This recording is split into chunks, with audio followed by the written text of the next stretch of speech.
Alhamdulillah. Everything happened for a reason. But I truly believe that the boy ain't injured. I truly don't believe. I think he pulling a Kayla Harrison. There ain't nobody really else he wants to fight Islam. He want to fight for a belt, but he realized he not finna get what he want, right? And you have a lot of, yet again, hungry guys. Let me say, I take myself out of it. More likely he don't want to fight a Michael Morales, you know what I mean? He don't want to repeat with Ian Gary because a lot of people would debate with me, but I think he won. Ian Gary, I believe, won rewatching that fight with him and Shavkat. I believe he did, right? So he wouldn't want to rematch with Ian Gary, and especially he don't want to fight somebody like me who has a lot of, damaging power that could potentially knock his ass out and send his ass all the way back down to number 10. What up, y'all? Welcome back to another episode of the Brick Brother Podcast. Y'all already know what to do, man. Make sure y'all hit that subscribe button. Make sure y'all like. Make sure that y'all share. And as well, man, tune in for this episode right here. We're going to be talking about, my interaction with John Jones, me sparring with him, as well as me working with Dirty Boxing. And also, man, this whole Paramount, and what's going on from the past event that they just had and to this event they just had with Volk versus Diego Lopes, man. So make sure y'all tune in. Make sure y'all lock in with us, and let's run it. All right, guys. Starting with the main event, we had Alexander Volkanovski. He got a unanimous decision victory over Diego Lopes, tying Aldo with 8 featherweight defenses. How'd you guys like the fight? What'd you think of it? Go ahead, start it back. Yeah, it was a good fight. Volkanovski and Lopes, super high level chess match, of course. Two great fighters. They fought each other before, so when you have that familiarity, sometimes people say throw caution to the wind, or you have those adjustments and waiting to see what unfolds himself, and that's what it looked like to be. It was very patient, methodical from both fighters. I thought Volkanovski won. It was a close fight. Each round, there wasn't any major defining moments where I said, oh man, like Volkanovski outclassed Lopes, or I thought Lopes did anything major, but I thought Volkanovski did enough. He did exactly what I expected him to do, be able to kind of keep that distance control, especially for a shorter fighter. The way he manages distance is fantastic.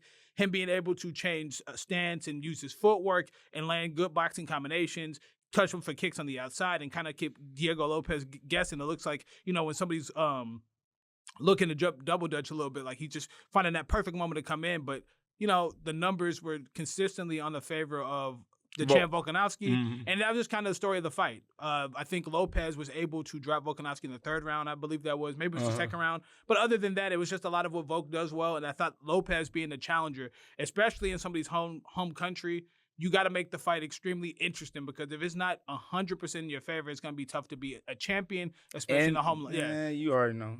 From a land down under. Man, for real, man, I feel like it was the same repeat of the first fight that we saw, right? How you just broke that down, essentially it was no different. But I think Volk was just landing a lot more cleaner shots this time, right? I agree. Just in the second adjustment. And some of them shots, I ain't gonna lie, Diego was eating them all, boy, But at the end of the day, right, you got to make adjustments within your game. And him taking on almost like a kickboxing prowess with Volk, when he does have, some pedigree in the grappling, right, and trying to get the fight to the ground and get some finishes there, because, in a split second, I think he took Volk back, right? Yeah, and had him in a rear naked choke, and obviously it was short time, he couldn't get much with that, but why didn't you try to make an adjustment and try to make the fight there? DC said he went to some, I forget what school he mentioned, don't hold me to it, but he said he was training with some really high-level wrestler at a major university, one of the best universities. And this is Diego? Diego. That's what he didn't use none of that. He didn't use none I agree. And, he was throwing, a lot of kicks, heavy kicks, right? You could hear it on smacks, right? But I don't know if you noticed, but he broke both his feet. Oh, in yeah. that fight. I saw him. Yeah, crazy, right? And, so you just got to be smart, man. And especially when you trying to go out there, obviously get the finish, get a highlight, knockout. But at the end of the day, man, what is your best strategic route to get the win? And I don't think Diego fought the smartest fight, but I think Volk did exactly what he needed to do, man, to retain that title. So, yeah, man, it was a cool fight while it lasted. No, and one thing I say I'm impressed with Volkanovski. Volkanovski don't respect nobody, and I don't mean in the sense that he doesn't have respect for them as a fighter. He says fuck your pedigree. Diego Lopes, one of the best things he can do is his submission. You saw Ivoyev, have to scramble and get out of submission attempts. Him being on top, Volkanovski didn't care. He said, "I'm gonna do everything. I'm a mixed martial artist. I'm gonna strike with you. I'm gonna take you down. I'm gonna clinch you. I don't care about a guillotine." He went for his own guillotine at one point. I was really impressed by his ability to be very complete and not really care about Diego Lopez's skill set. Mm-hmm. And I feel like that was the thing that made Diego have to play catch up. He never got a chance to assert dominance in any one realm or fashion. He was never able to say, okay, in the striking, in the boxing, in the clinch, in the grappling, in the wrestling, this is what I do. This is why I have an advantage. I didn't see any advantage for Lopez really in the fight whatsoever. It looked to be either even or Volkanovski clearly ahead. And I think we spoke years ago, and I'm like, I don't really understand what makes Volkanovski as great as he is, but he's such a smart fighter. Yeah, that's he's very intelligent. His mind, I think that's the thing. That's the stuff. And look, he playing a little bit, and I'm, what I'm saying, I like Vo, but if he, because you hear him saying, well, I'm just gonna take whoever the UFC give me, right? But he said he does feel as if Mozart or Lerone Murphy, right, should have been the guy, but like you could have pushed for that, True. But this was a good little easy lick, you know 100%. What I mean, on Diego. Now, hold on now. Go ahead, he a dangerous fighter. He got good power, but Volk is smart enough to keep himself safe, right? And he just knew, like, the same thing that happened in that first fight, it was going to happen in this second fight. And to be honest with you, like I said, even I was surprised that Volk didn't knock his ass out this second time. But like I said, he landed a lot of good shots in this second fight, right? And making those good adjustments. But, like, he knew that this was going to be a good money bag. No, and I agree with you. I think sometimes the fear of the unknown, right? We had Topuria come, and obviously Volkanovski looked like he was, ready to just make his claim for clearly just to go that featherweight, ascend himself. And then you get new talent that comes in, right? And then we saw what happened. Not saying Lerone Murphy or Mozart Ivoyev would do the same thing, but if you can get a chance to get one more good performance and build that confidence, he's not that far removed from getting knocked out from Ilia Topuria. So I definitely agree with you, whether it's from wanting to be more comfortable, to get that knockout further away so your chin is as healthy as it can be, whatever the case would be. Yes, I agree with you. I 100% definitely think that's a factor. So you guys agree that the judges got it right. It was a unanimous decision all the way through. 100%. Sure. There was no landslide round, in my opinion, but I think Volkanovski clearly won at least four rounds. Mm-hmm. All right. After that performance, do you think that makes him the GOAT? You guys know how I feel about Max Holloway. Yeah, Max ain't been in the conversation. Max is out of the convo. No. There's two. Leave me out of it. No. Leave me out of it. There's two. No. No. Let the camera. That's your camera right here. You let the fuck, because the fans is gonna be like, what? How you gonna say Max Holloway not the GOAT? Max Holloway not the GOAT. He lost to what? Volk 3 times? 3 times. I get you. But he beat Jose. But Jose didn't lose for 10 years. But he beat Jose twice. Jose didn't lose for 10 years, and they both got their ass knocked out by Topuria. It is what it is. If we keeping things a buck, like I already spoke about that about the show already. If we talking about primes, it's either Volkanovski prime or Aldo prime. Just because Aldo's best days came at the beginning of their reigns and peaks, we just gonna act like 10 years didn't happen. Then you have Volkanovski. You beat the same guy 3 times, and then you beat another guy 2 times. We gonna act like that didn't happen? Hey, it is what it is. I don't make the rules. I just pay attention to the fights. So Holloway is one of the greatest. Mount Rushmore of featherweights, absolutely. GOAT conversation is 2 guys. It's either Volkanovski or it's Jose Aldo. And I don't care who you have, but no, absolutely not. And shout out to Max That's Holloway. a good take. That's a good take, man. You agree, Joaquin? Huh? You agree? I told you leave me out of it. Man. Just over it. I'm weak. I don't want no smoke with Max Holloway. I don't want no smoke with Max Holloway neither. Damn, I ain't make that nigga lose 3 times. Shit, what the fuck I do? You fought the same guy 3 times. You saying that you greater than him is crazy. It don't make no type of sense. I'm just a fan. You're right. Pure respect, pure respect. Do you think he's done enough in his career to himself to retire to justify that, or do you think that he's going to keep fighting these young, hungry guys? He said he would, but no, man, he can hang it up if he want to. But as a true sportsman and with a new deal with Paramount, like he finna go get his bag real quick. But he do got 2 hungry guys that's coming up into the contention who had to work very, very hard to get where they trying to go. So it ain't gonna be no easy money. But yeah, no, he got all the right in the world to kind of just sit this one out and be like, look what I've done. Yeah, I mean, I was gonna say, you think he fights Lerone Murphy or Movsar? I think he will. I think he'll do one more. I think Lopez, I won't say it was a for sure victory. Diego Lopes is great. You obviously saw the success he had against Gene Silva, the ability for him to knock people out of his jiu-jitsu. But at the same point in time, the real question for most people has been Movsar Evloev, who's really been dominant, undefeated at the weight class. And then Lerone Murphy, he's beaten everybody too and undefeated as well. I would love to see him fight one of those guys, but if Volkanovski chose to retire, I mean, obviously, when you talk about one of three guys, as you mentioned, for me, one of two, I don't think he needs to do anything else. But if he wants to get one more title defense, that will put him ahead of Aldo, and then the conversation becomes a little bit more nuanced, right? Mm-hmm. Him having 9, Aldo having 8. I don't know if that includes WEC for Aldo as well. I would assume it does, but still, my point being is then it becomes a more interesting conversation. What do you guys think is next for Diego Lopes after taking that L for the second time? There's a lot of good names for Diego Lopes, man. Shoot, I know Gene Silva probably barking for a rematch. No, for real. That'd be a great fight. You know? I think what would be perfect for him, rematch would be great. Obviously, with how short the first fight was and how back and forth. But why not the loser between Movsar and Murphy? I think that makes perfect sense. Winner gets Volk. The loser fights number 1 Diego Lopes. You know, especially with the streaks both of those guys have been on. All right, moving on to the co-main event, we had Benoit Saint Denis make a statement. He TKO'd Dan Hooker. What did you think about the fight, guys? I think Dan Hooker, man, with his extreme striking capabilities, right? You know what I mean? He was able to touch up BSD, but at the end of the day, like, BSD just got good pressure, you know what I mean? Just dog pressure, and really kind of just broke, Dan Hooker eventually, man, once he got him to the ground. What it was, like, third round, second round?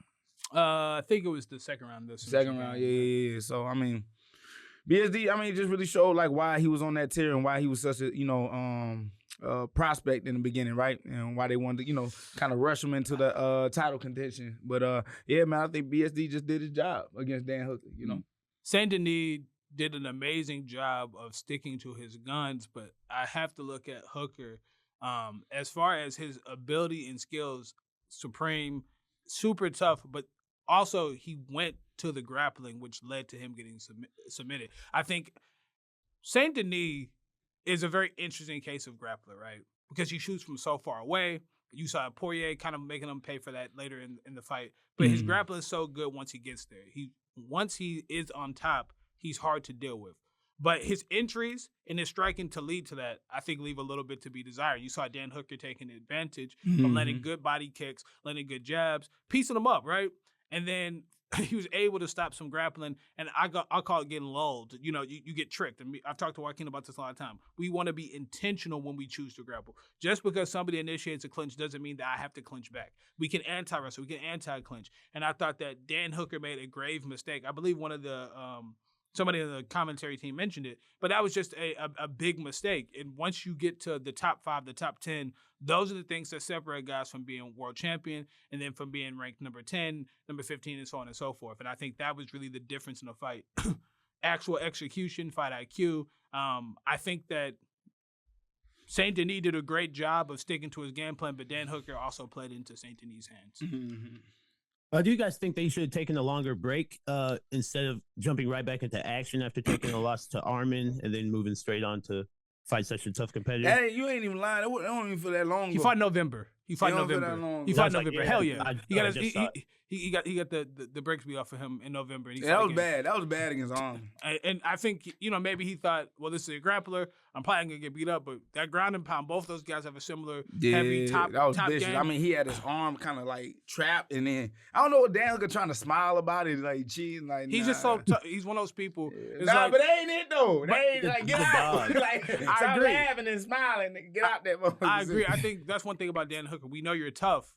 The one thing that you've not been able to do is be successful against the best guys on the roster. There's a clear line that you're better than the majority of the guys in the top 15. And I think Dan Hooker has these skill sets. I think sometimes it's execution. And I think one of the things his team should have told him, some of his friends, some of the fellow fighters on his team, man, why are you taking this fight? Let's regroup. Let's get some skill sets that are better. You just fought a top-level grappler. You put in time. And sometimes you don't close those gaps fully. Arman Tsarukyan is a beast, amazing. He's a great fighter, right?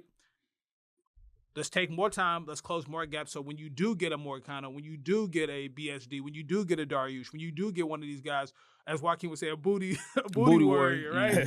when you get one of these guys, that we have something that is an improvement. So I think taking the time to improve himself would have been smart, and also letting some of those things heal. I 100% think that played a factor.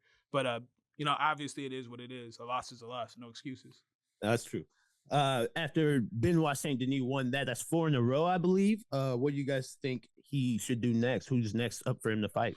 He said he want everybody in that top 5. He said he don't care who it is. He said he want a BMF too. You know, man, they gotta scratch that belt anyway. But BSD. I mean, I think for me, who a good name? Who actually is a great name for him at 155? Paddy Pimblett. Damn. That actually is a good ass name. But Patty's actually perfect. Patty's perfect, but Patty gonna be at home for a little bit. Patty, I still like this. Patty gonna be at home for a little bit. We ain't gonna cover. We get a chance to cover it. But Scott. Hey, what's that one joke? What you tell a man with 2 black eyes? You already been told. He's been told twice. The Scouser didn't get knocked out, but the Scouser took a beating. So man, I'm gonna say, yeah, that's a great question. Lightweight is so weird right now. You have so much talent. Topuria should be coming back anytime. You have Gaethje, who's the interim champion, so obviously that makes sense. We have Dubronx. I think that'd be a great fight. I think Max Holloway, if he wants to stay at 155, that's a great fight. There's a bunch of fights I think at 155. Sarukian too, yeah, I forgot about that. But I would like to see, but I would love to see Sarukian because he talked about fighting Volk. Fuck that. Just fight the winner of Gaethje. You want to move down. Fight the winner of Gaethje, Topuria. If you don't feel like waiting, take a tune-up fight. I don't mean to pass the subject because BSD he definitely gotta get somebody in top 5 for sure, and I think Patty would be good money. But yeah, what's up with Arman, man? Going down to 145. Want to go down to 145? I think he's just talking. Bro. You think he's just talking? Like sometimes, like when your name's not being called, everybody's talking around you. You on planes eating camel and all this and shit. You know what I'm saying? Like you just want to stay relevant. You're wrestling the RAF and all this stuff, and it's like, oh, I'll fight Volkanovski. He has a fight this week, right? The most random call-out of all call-outs. I'm not saying that he's not legitimate. Arman looks like a big dude for 155. Yeah. Can you make 145? Is that even fucking possible? So for me, I feel like obviously you have to promote yourself. Volkanovski's a big name fighter. Why not just throw your name in the hat? Mm-hmm. It's never gonna happen. I highly doubt it. You can't get You can't get a title shot at 155. So you say, fuck it. Let me try to get a title shot at a weight class I never fought before. And now that I think about it, right? Like, then what's next for Arman? Because I do want to see him fight for a title as well. True. But then you got Mosar and LeBron. They definitely. They deserve it. Now, if they don't get it after they fight each other, that means I'm sorry, you're gonna have to pull up on somebody. And here's my thing. You gonna have to pop up with the you hear me? You brought to put the snipe on, boy. I'm sorry, bro. He brought it up, so I'm gonna finish it. The story was that I don't know that to be true, but still some controversy. The people feel like he didn't take the fight the first time because he wasn't going to make weight for the title. So you want me to believe if you're kind of have a harder time making 155, that you can make 145 easy? I just don't know that. No, they say he threw his back out and fucking with Nina. That's what the story is. Wow. And he's sticking with it. All right. It is what it is. What it is. All right, moving on to a feature bout between Mauricio Ruffy and Rafael Fiziev. Mauricio Ruffy got a TKO over Fiziev. Did you guys expect that at all? Hell no. I mean, I knew it was going to be a good striking bout. And a good possibility either one could catch each other. But, no, it was. I'm not going to say, Ruffy, but it was nice, man. He was clean, bro. A lot of them combinations was clean from Ruffy. What's wrong? No, I agree with you. The thing that I did not expect, and maybe I shouldn't have had as much respect for the strategy of Fiziev. When you think about Gaethje and Fiziev, Gaethje's a hell of a striker, but one thing we could say when you saw in the Patty fight, some of the technique, the balance, some of the crispness of combinations, him throwing, you talking about Justin Gaethje? Justin Gaethje. On paper, Fiziev should win that fight, no problem. Right. And one of the things that I saw with Fiziev was his inability to make in-game adjustments. He was settling for kicks on the outside. He constantly going to the body and legs and not really setting up with the hands. And Ruffy did an amazing job of countering with punches. Mm-hmm. Now, this is something that I don't know if people know who don't fight. I would much rather take a leg kick, right, than be getting 2s and 3s to the head from somebody with knockout power. And that's what Ruffy was willing to exchange. Okay, you're touching my leg a little bit. And then he start taking away the distance for the leg kicks.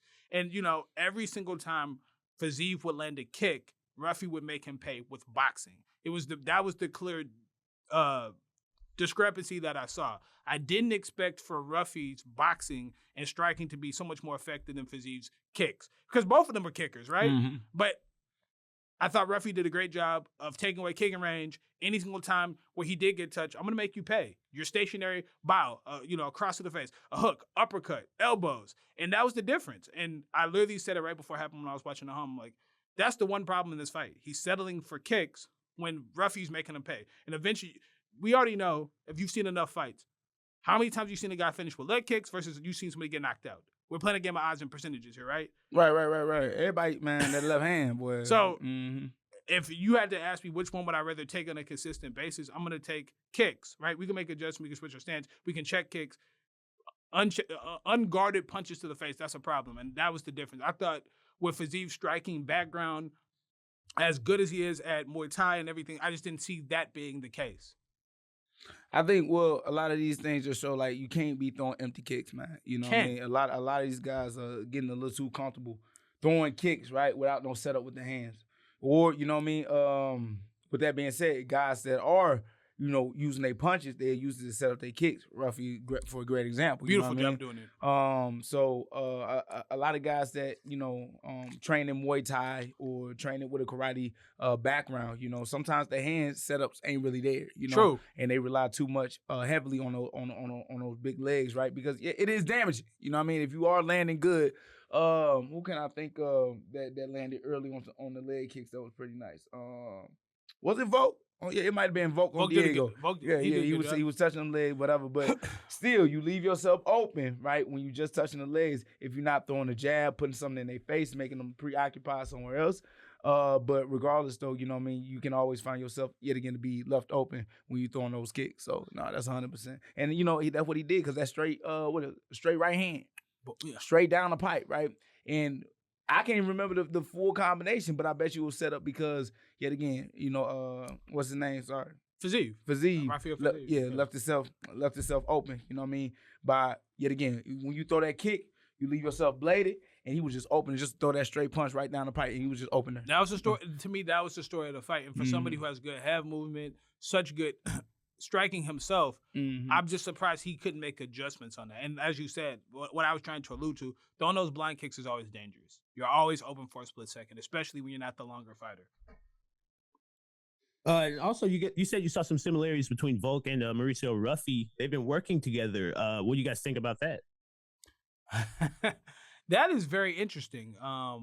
The fact that Gene Silva, obviously fights in the same weight class, and them having, the fight nerds, them as a team, for him to be so close training proximity, I found that to be a little odd. I don't know if there's actual drama. Volkanovski talked about it a little bit at the post-fight presser, just saying that, they have similar management, I believe, or whatever. But, it's hard to say. I've been in situations, obviously not nearly to the same extent or the same stakes, but I've had people who I've trained at the same facility who helped a guy who was fighting in a similar sort of, so it happens. Everybody who you train with isn't necessarily your best friend. I don't know their relationship besides teammates, but I thought it was a little interesting. I mean, it is what it is. You gotta make the move as an athlete and as a fighter, right? Like, he lost that last fight that he should have won against BSD, right? He felt like, hey, I got to make an adjustment in my game. He felt like, whatever the fighting nerds wasn't doing for him, you know what I mean? What they call it, kickboxing. What's Israel Adesanya Volk team name? City Kickboxing. He's like, he felt like he can get some more help with, which is crazy with City Kickboxing, whatever. He said he was getting more grappling work over there, you know what I'm saying, than what he was getting at the fighting nerds with everybody over there grappling, which is, to me, that's crazy, you know what I mean? Just to put it into that, perspective. But with being in the same, they not in the same weight class. Gene Silver, Gene Silver and Volk are Ruffy and that part. That's so. Okay, because he trained with him, he mad because he trained with Volk. But then thing is though, he just training with that team to get better for himself. He ain't trying to train to get Volk better. I think that's the thing. You don't know if the person that you're working with is also giving them tips on you. And I'm not saying there's anything to that, but they said Gene Silver unfollowed Ruffy off social media. I don't know if there's any truth female stuff. That's what I'm saying. That's that Sean Brady shit. But I'm a black him. No, but also number two, that's one thing that people don't realize. We hear these stories about teammates, doing different things. Everybody who trained at the same facility ain't friends. That's something that we don't talk about enough in MMA. Yeah, not at all. Everybody got their own little cliquey thing, especially the big gyms. But the same way you at your job, you work with people, y'all laugh, whatever, that ain't your friend. Let's be honest. 100%. You know what I mean? But so I don't know their relationship, so I can't speak to it. But I thought it was funny because Silver said he's about to go help Toupee. Right. So I don't know. That's good. To me, that's goofy. You know what I mean? Because that ain't what it's all about. We ain't trying to make this like no drama show on that end, right? Where it's like high school or some shit. At the end of the day, you got to go where you gonna be good to make that check, 100%. right? Where you gonna win, and that's all. To me, that's what that's all about. Yeah, especially if you're not giving out gyms on your former partner. I don't see the problem. I agree with that. Moving on to heavyweight, we had Teixeira versus Tuivasa. Teixeira won via decision over Tuivasa, and it made it past the first round. Unless I was tripping. Are you guys surprised? He made it. It went to a decision. Oh, what I was looking at, it looked bad. I don't know. I don't know if you saw the full fight, but it reminded me. We have a friend. He passed away, Lee Burns. Yeah. But you remember when Lee fought for Bellator? Yeah. And he had his hands on his. He fought. Yeah. And I yelled just from the stands. I'm like, "Hey Lee, get your hands off your." That's what they both did. They both took a moment during the fight. Well, both of them, but they just kind of looked at each other. The fight was funny as hell. That's my personal opinion. It was just a funny ass, goofy ass fight. Two big ass dudes. I did see it. Two big ass dudes who, obviously, I talk about this all the time, and I don't want to pick on the big guys, but obviously, that's something if you saw Volkanovski do, put his hands on his hips, you'd be like, come on, bro. Max Holloway or right. Any top level fighter, but at the heavyweights, the conditioning is always a question. Mm-hmm. I was surprised for it to get out of the first round. I thought that either Bam Bam would get submitted or two of us would get a knockout. That's what I kind of thought. But went all 3 rounds. I thought the grappling for Teixeira held up pretty good. He did a decent job, kind of mitigating damage early. Obviously, the gas tank kind of felt both people. Tuivasa with a little bit better of a gas tank probably could have knocked out Teixeira in the 3rd round. Instead, he chose to go to grappling, which made no sense, and everybody screaming at him, basically telling him to disengage. Because I remember that exchange that they had. It looked like he had, but he hurt. Tuivasa looked like he had him hurt, but terribly hurt. Like you said, put his hands on his knees and shit. Lost his opportunity to knock dude out. Yeah. Because he was hurt. He was definitely hurt, man. So it was a funny fight, but good for Teixeira. I think there is value in fighting to the distance. Sometimes, especially for him, he's never been out of the first round, I don't believe, at least in his UFC career. The ability to make it past 1 round so you can see what it feels like, because a lot of fighters that we've seen, and I don't want to – well, actually, somebody does come to name, and for anybody who's watching MMA for a while, Shane Carwin. Shane Carwin was hell for a round and a half, you know what I mean? And great heavyweight, probably the best heavyweight within a round that I've probably ever seen. But after that, he would start to fade a little bit. That conditioning for those really big, strong guys sometimes fades. And if you're fighting somebody who's a Tom Aspinall, Cyril Gane, a John Jones, if he comes back, you're going to need to be able to last more than a round. True story. Do you think it was advantageous for him to lengthen the fight instead of going for a quick finish? I don't think he was able to finish Tuivasa, else he would have, especially with them, paying a little extra for them finishes. But I do think in the long run, right, this is his 3rd UFC fight. I think this pays dividends. It's one of those things that, maybe on Saturday night you're not happy with your performance, but to have that mental callous for you to be able to go back when a fight is tough, when you're not just being a hammer, when you have to be a nail for a little bit in a championship fight, which is 5 rounds, even if you're a heavyweight, you still have to be able to have that toughness. Tuivasa moving on at 6 consecutive losses. Do you guys think he's still going to stay on the UFC roster, or they're going to be looking to cut him and find some new talent? I mean, just with the name, bro, they probably going to keep him still, man. I mean, we seen with, like, Tony Ferguson, you know what I'm saying? Like Like for real, like you know, Don't like, tell me like I that. don't know if he sells. what you mean don't do him like that? Tony went on like 11-fight win streak. Tuivasa ain't never done that. That's the only thing I'm gonna say. I get what you saying. You cool with that, but like when you got a name and you got that little shoey, that whole like thing, like once Tuivasa do find somebody off the Dana White Contender Series and spin his ass around, he back in motion, like he good. So you know Tuivasa gonna get that win, bro. He all right. That's hella funny, but no, you said a lot of what is it? Honestly, it sucks how they already got Patchy Mix up out of here, bro. You know That what I'm is saying? crazy. Yeah. Oh no. But Patchy had 2 of them guys. He up out of here. You know what I'm saying? But he did lose both of them though. That is true, but Tuivasa got 6. That's a lot. 6 in a row is crazy. But at least they can show a highlight reel of him knocking out somebody. You know I'm not the Patchy Mix defender. Look, first off, look, yeah, you right. But I ain't trying to get on my But it's hard to promote anything if you ain't got no wins by it. You know what I'm saying? That is true. But no, they filed for that. No, they filed for that. They ain't had to. They could have given one more. Yeah, they definitely could have gave his ass one more. If somebody gets 6, let me get 3 at least. Man, shit. Let me find out my contract. But what he at now? Rising? He ain't rising. Yeah, he said that's where you want to be anyway. Yeah, Good for him. he gonna make some money. Nah, they gonna treat him right over there. Yeah, the bro. UFC would. Never mind. Let me start. Don't start nothing. It won't be nothing. Nah, I like Patchy. Anyway, my point being is Joaquin is totally correct. I think that's one of the things that's not discussed enough, right? We would be like, well, such and such isn't good enough to be in the UFC, but maybe Tuivasa would just never be a top 10, 15 threat, you know? There's plenty of guys he could still beat in the UFC, I'm sure of it. But is he going to be able to compete with guys like Derek Lewis, which I know he fought, I think did he beat Derek Lewis? But you get what I'm saying? Like, for you to be able to stay in the top 15 and consistently be able to, you know, beat this person or that person in it, not just be able to beat one or the other, I think that's a skill that we don't talk about enough. But do I think there's room for Tai Tuivasa? Do I think he has an exciting style? Do I think that he's good for the UFC? Of course. But 6 losses in a row, that's a lot. All right, we got Killian Salkilld versus Jamie Malarkey. Killian Salkilld submitted Jamie Malarkey in the first round by rear naked choke. Were you guys impressed with how he looked? I ain't see that one. I saw it. Salkilld. They had this main card? Yeah, he submitted in like 3 minutes. This is nothing even breakdown. We're going to give Killian his credit for having a great performance. I think he's undefeated in UFC. And then, you know, we move on. But Salkilld did a really good job because I think Malarkey is one of those people I've mentioned on the show before. Super talented, a good striker. Just always kind of finds himself in a bad moment, man. He'll fight really well. Crazy. And just can't go over that hump. I don't know if it's mental. I don't know if it's just something in the training room that's not transpiring. But I think Jamie Malarkey's very talented. His fair amount of losses on his record, but tends to have good performances in a loss. With that being said, he did a lot of good things. He was able to stifle some of Salkild's wrestling and then ultimately found himself on the ground, getting submitted in the first round. I thought Salkilld did a really good job of sticking with his game plan, being durable, not freaking out when things didn't work early, and getting a good submission. So I'm excited to see what he has in the future for him. James can't get right, Malarkey. Man, just can't get right. It's all right.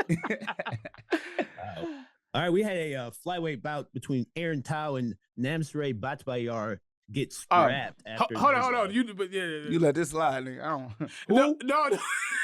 Who? That's not the point. That's not the point. Did I not say it right? No, them niggas didn't fight. Oh no, and I skipped some. My bad, bro. What'd you skip?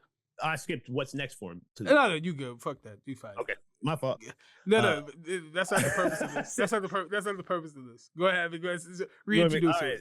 Right. There was a flyweight bout between Aaron Tao and Namsare Batbayar that was scrapped after Tao missed weight badly, triggering accusations he might have tried to cheat the scales. What do you guys think of? Oh, that's the nigga. Yeah. I thought they scratched that fight. Yeah, that's what I'm saying. They didn't fight. Oh, we just reacted to it. Oh, yeah, he funny as hell. Cause it like low key, like he acting like he ain't doing nothing. He's trying to hold on. The funny shit is, so he made weight. He was like I forget what he's fight. What he's fight at? 125. 125. He's like 122. Then they realized he cheated. He gained 7 pounds. I was like, damn. When you cheat like that, you got to cheat a little bit. A little bit. You just want to be barely under. You don't want to get to the point where people like, how you lose that kind of weight that fast? So like he totally fucked up. He tried to keep his heels off the scale. I don't know what he's trying to do. He had his heels off the scale at first. What homeboy say? Terrible John? Yeah, Terrible John. Yeah, that was terrible. JYD, shout out to JYD. Yeah, that was just bad. Hilarious though. You're not cheating, you're not trying, but don't get caught. That's what I tell you. DC. least he got caught steals. I'm gonna let He that did- slide. I'm gonna let that slide. I mean, 'cause All right. everybody knew he cheated. That nigga was holding on the child like this, but everybody Hey, know he cheated. But Hey, look, I They said, stealing? I said it's different when you're a company man. We don't know that nigga. We don't know that other dude. That boy Felly don't know who he is. Yeah. Nah, he gone now. Shit. Yeah, see you in the All right. PFL, bro. Now that the UFC has been on Paramount Plus, I tell you, the fans are loving it over here. What do you guys think about the overall experience for Paramount Plus and the UFC? I ain't gonna lie, I be getting tired. Boy, All them ads, bro. boy, how do the fights start earlier and then they end at the same time? What type of scam is that? The fuck? And especially, no, let me tell you something. Let me speak for a second. If you put on a 15 fight card or whatever, how many, 11 fights? Yeah, about 11, 12. And yeah, 6 of the fights, I don't know none of them niggas who they are. I'm not watching for no 7 hours. That's not gonna happen. That's crazy work. If you got have the to fights rate that- it though, if you have to rate No, the experience, I saw something. Hold on, before I start rating this, I saw somebody on Facebook say, "Oh man, I love the earlier fight times, so we could get home at the same time." Like, what do you mean? How we start earlier and don't get to it, bro? Nah, that shit is trash. Cause I was hella excited first week. I ain't gonna lie. Mhm. I'm like, yeah, okay, yeah, we get done with the fight soon. Right. Then it's 10:30. I'm like, damn, shit, this shit taking a minute. 11:30. I'm like, damn, it's the same shit, just a different start and more ads. And then even then, like I think we didn't miss a couple of the second round fights, bro, because we watching ads, bro. They already 3 minutes in by the time they come back. I'm like, bro, y'all gotta chill, bro, with these ads, man. But no, I mean, for me, it's just like, unfortunately, I think they robbing us with a lot of different experience, man, that a lot of people were excited about, even with the walkouts, right? You know, I don't think they showing those as much, you know. I think they showing the main card, but like even just from the little dudes, you know what I mean? Like on who this next person potentially might be, right? You want to see the, you know, the charisma, you know what I mean, their personality through the walkout, the music that they select, right? Better than watching a Burger King ad, you know what I'm saying, every single time. So like the experience of just watching the whole fight as it plays out, I think, you know, that, you know, we kind of missing out on Paramount. But yeah, man, I paid for the, you know what I'm saying, not to get no ads. I'm still getting the ads, bro. My whole thing is too, I could have got this shit off of Telemundo with no ads. You feel me? It'd be in Portuguese, but I could have watched the whole shit. all right. It's the truth, though. You think I'm So like, what we rating it? Yeah, what Yeah, we we rating can it? rate it. Nah. I think it's the only thing I say is a benefit isn't necessarily for the American fan base overseas. Some of the UK fans and people in other countries, they be up mad late watching the fights. I'm not that dedicated. So at least they get to start earlier, but they still got to wait till 5 o'clock in the morning. So it's like, I don't see how that's better in the long run. You just got to wait longer to fight the... I always see there's no benefit for nobody but them. But yeah, I mean, as far as everything, it's pretty much the same. I'm not going to lie. It's exactly the same. But, you know, with some ads and the fights last, you know, about an hour longer. So I give it a 3.5 out of 5. You know what I'm saying? I give them a flush 4. Good 4. Yeah, 80% ain't bad. All right, we got Shavkat Rakhmonov just got injured or re-injured his knee. He recently underwent surgery, and he's expected to miss 9 to 10 months of competition. Child retired. Retired. Joaquin and Edric, what do you guys make of Shavkat's recent stretch of injuries? He keeps getting injured. Man, poor timing. Horrible timing. Honestly, as much shit I'm finna talk my shit in a little bit, but You know it's Black History Month first, though. it is Black History Shout Month. out to that Oh, black yeah, boy. yeah. Happy Black History Month. I like to set up again. Happy Black History Month to everybody. With that being said, though, you know, just terrible timing. You know, obviously, there's nothing you can do to stop yourself being injured, especially if it's happening in competition. There's not many things you could do. But at the same point in time, terrible timing. And, you know, we talk about the things, how I blame Bilal for fucking up the welterweight division. Now I'm blaming Shavkat. Because now we just getting all this shit where nothing's getting resolved. Nothing clearly makes sense. You know, Islam want to take his time in the first place, which for him, why wouldn't you? You know what I'm saying? Just let things play out. But as people in the division, you want to see activity so things can kind of solidify themselves. You want to have a clear picture. These are the guys I need to fight. These are the premier guys that will get me to where I want to be. And right now, we kind of have a logjam where there's nothing that clearly makes sense. Maybe Usman gets the title shot. But if Shavkat was there, Shavkat and Islam would make sense, right? It is what it is. Maybe Islam and Usman, and then they fight the title. But right now, we have nothing due to this going on. So that's my point with this. It's unfortunate. I don't wish an injury on anybody. I have nothing against him personally. But sometimes the best ability is availability. And I wish he was available so things could kind of clear themselves up. Yeah, the boy ain't injured. I truly don't believe. I think he pulling a Kayla Harrison. You know, there ain't nobody really else. But he wants to fight Islam. He want to fight for a belt, but he realized he not finna get what he wants, right? And you have a lot of, yet again, hungry guys. Let me say, I take myself out of it. More likely, he don't want to fight a Michael Morales. You know what I mean? He don't want to repeat with Ian Gary because a lot of people would debate with me, but I think he won. Ian Gary, I believe, won watching it, rewatching that fight with him and Shavkat. I believe he did, right? So he wouldn't want to rematch with Ian Gary, and especially he don't want to fight somebody like me who has a lot of, damaging power that could potentially knock his ass out and send his ass all the way back down to number 10, Yeah, so he trying to hold it out, He making all excuses in the world that he can't fight because he said he wanted to come back, failed. So once they gave him an opportunity to fight back and fail, because I know they gave his ass a name, he's like, my knee. My knee. He put the brace on. Because my thing is, why put yourself out there? Why show yourself out there like that? If I'm injured, I'm staying in the crib. You don't know what's going on with me, right? I just be like, I'm coming back. But I think it's just a ploy. Just to kind of show people like, he just got injured again. He just got hurt again. I don't think he hurt, man. You know what I mean? I think he really kind of just wasting time because let that belt be on the line. I bet you that knee feel a lot better. I bet you it would. Let him call him for the little June. Let him call him for June for the White House. I bet you he'll pull out, So that's me. You think he just waiting for another starter pack? 100%. A good starter pack. Yeah. Oh, my gosh. Starter pack for the belt, 100%. All right, Wacko, you just got back from Houston, huh? Yeah, man, Houston was good money, dog. Went out there for dirty boxing. I'm working with Mike Perry as well, man, on the Overdogs, you know what I mean? And getting some real, close connections and networking out there in Houston. They had their dirty boxing event. I think it's their 5th event that they had, right? They had Jesse Clark versus Paula Betancourt that went crazy, you know what I mean? I believe it was a good upset, you know what I mean? Paula wasn't seen as the favorite, but she got the win, got her hand raised out there. And as y'all seen me, man, I was out there working with the GOAT himself, John Jones, you know what I mean? Had to keep my hands fast and ready, But he said he wanted to grab her. I said, no, we ain't got time for that. We ain't got time for that, man. I just want to keep it with the boxing, But I think dirty boxing is doing something special. Obviously, we see this culture, right, where people are not really feeling the wrestling, right? They're not really feeling with people trying to hold each other down, take them down, right, and in control positions. People want to see violence, man. People want to see people spunked around and bleeding and hurt, and dirty boxing is definitely one of those type of promotion that brings all of those. So, shout out to them. Shout out to what they're doing. I hope they continue on with great success, and they might see me up in there one day. You know what I mean? Yeah, right now, actually, hold on.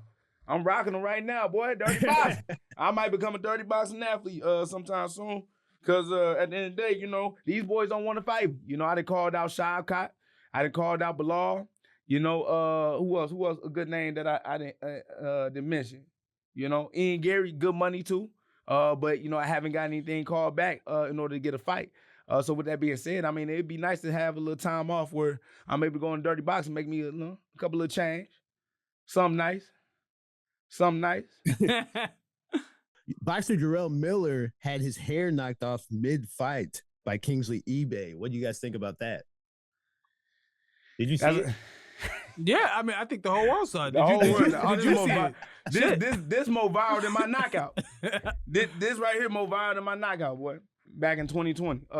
He literally got his wig pushed back. That's crazy. Like literally got his wig pushed back. It's wild. I don't know what's on your mind. Like, first off, if you just gotta let it go, just let it go. Let that shit go. But what in your mind whatever, because if that was like and would have stayed on, you need to advertise that, right? Like, you could be in a mid-fight where a dude trying to knock your head off and you just stay glued together. Like, if they get somebody to actually come up with something like that, where you can go through something like, matter of fact, let's redo this, right? He need to go ahead and find somebody and take a rematch, right, with homeboy and be like, do it again. I bet you can't do it this time, right? And that's gonna sell, and that's gonna do numbers right there. But yeah, I don't know what was on Buddy's mind, why he thought that was gonna. What was on his mind? The shit came off.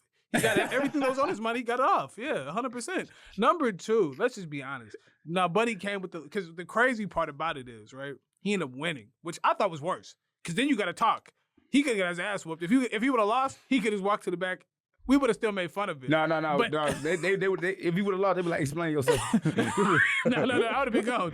But he had to get a post-fight interview. And then he was like, you know what? I was at my mom's house. Something happened with the shampoo. He had some crazy-ass story about how, oh, yeah, so then my hair came out. So then I had to get my hair did in the day, and then it came off. You know what's even crazy? What's up? Now he said he a comedian now. He said, yeah, man, I don't know if y'all know this, but I'm a comedian too. I'm like, no, you ain't. No, you ain't. You funny as hell. You definitely funny as hell. You a comedian. You Kevin Hart, very funny.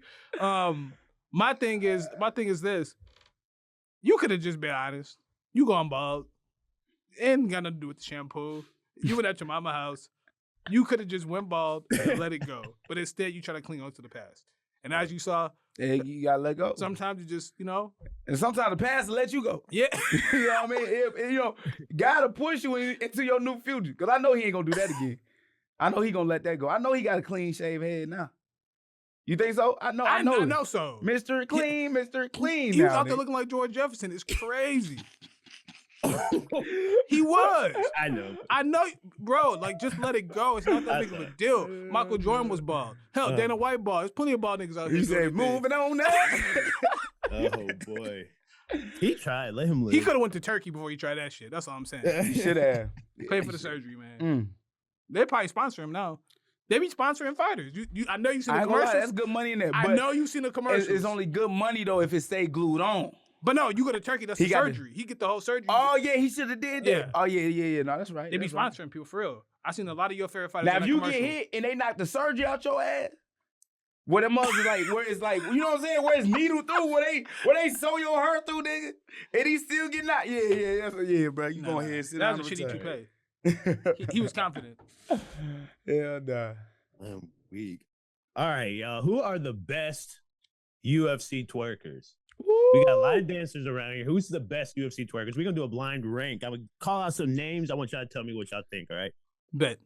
We got Aylin Perez. So we starting from the top. So yeah, 1 would be the best, 5 would be the worst. All right, bet. But we gotta agree. We have All to right, agree let's go. on this. Okay. Alan, I'm gonna say Alan Perez. What you say, 3 or 2? Alan Perez. She be nice with it though. I ain't gonna lie, she be nice with it. But I say a 3 though. I say 3. I say 3 is perfect. Good technique. She's Yeah. consistent. She usually get a little dub. She do it in front of your face. She knock you out. I'm gonna get that 3. No, and what you said, consistency is everything. You know what I mean? Like whenever she get a win, you know what time it is. She throwing it back, right? She give us that extra little sample on OnlyFans too. You know what I mean? Where she really showing the skills. Did you get a discount? No, I ain't get no discount. Yeah, I had to pay the whole thing. All right, man. All right. Okay, she number 3. Is she better than Alice Ardeline? Ooh, that's good competition right there. I ain't gonna lie. Now, Alice, does she really do it in the cage? I see her on social media. You know what I'm saying? She be doing it. So, To me, what she got a lot of it. But I don't know about the skills though. You know what I mean? I can't put her over Perez. To me, I can't put her over Perez. You know what I mean? Like Perez really be throwing that thing. Okay. You know what I'm saying? So me, I gotta put her at 4. We gotta put her at 4. Oh, I gotta put her at 4. We go 4. But she got a lot back there though. She do. It's nice. And she got to bring it to the cage. You know what I'm saying? But, Right. But no disrespect. She just got her first win in a while. You know what I'm saying? She might be working her way up to it. Be comfortable. Be comfortable. Twerking after a loss is crazy. So I get it. You want to get your wins in first. You want to be too cocky. I fully respect it. Shout out to her for getting the win column. Let's bring the Turk into the cage. Let's You know what go. I'm Let's saying? go. Yeah. Yeah, she number 4. All right, how about my personal favorite? Because I saw it live in Atlanta. Shouts out to you guys for the fight. Vanessa Demopoulos. I'm not as familiar with her skill set. I know I hear she used to work You in heard the certain, pad? Okay, yeah, okay. certain different industries. She was on the pole. Okay. She was on the pole. But I feel like she got great skill sets, man. You know what I mean? Like she hit the splits well. Okay. Her timing is good, impeccable. She got rhythm. You know what I mean? I'm gonna let you cook. You lead the dance. I'm just saying, like, no, she really she put in work. We gonna put her number 1 or we put her number 2? I put her number 2. Okay, number 2. I put her number 2 for sure. Yeah. We got a tough one coming up. She Y'all. a We pro. got the Monkey King, Ah, that's number 1. Jordan Levitt. That's number 1. That's the first person I ever seen twerk in the cage. That's number 1. He walks so all these bitches can run. That's all I'm gonna say. No disrespect. First off, I would have put him at 5 at least. You and How? Me, you and me for this man as number 1 is crazy. He was the first one. The OG. This Black History Month, he was the Rosa Parks for that shit. The OG. He was the first nigga to do so. We gonna my nigga talking about he walks so these other hoes can run. We gonna act like he didn't do it first? That's Oh, crazy. Oh, okay, no, we gonna put That's Monkey King crazy. at 5? Matter of fact, No, matter of I fact- have a question. Okay, go ahead. You said splits. Did my nigga do the splits? He did the splits. My nigga was getting wins, right? You get wins. Yeah. He was out there twerking and twirling. Had buddy catch his ass in the air. Ah, yeah. I'm not gonna read his technique, but That all I'm is- saying is my nigga was. I have never seen nobody twerk in the cage until it's Monkey King. You talk about Ardeline. You talk about Yeah. Perez. I ain't Yeah. seen them do it. It was Monkey King first. Just because he been a little quiet, he ain't been winning like that. I'm gonna give my nigga his credit. Shout out Monkey King. Shout out Monkey King. It is crazy, bro. Who How number? about Who the last Valentina? name? Valentina. Valentina Well- Shevchenko. Well, she got the number 5 spot. She don't be twerking like that. She be dancing. So She She's a don't be dancer. twerking, but she be twirling though. Eloquent. She's a dancer. She a dancer. Yeah, 100%. Valentina. now she's the best fighter on the list. 100%. Hands down. 100%. Number 5 twerker though. Yeah. Yeah, I'm comfortable with that. Yeah, I'm cool with that. Monkey King number 1 is crazy though. I mean, it is a little crazy, but It is. Hey, you can't debate it though. I feel like he's definitely the GOAT at that. You know what I'm saying? He ain't got a lot of other GOATs, but yeah, for sure. Yeah, nah. That was all of it. Yeah. All right, perfect. Thank you for watching another episode of Brick Brothers Podcast. As always, like, share, subscribe, be a brick.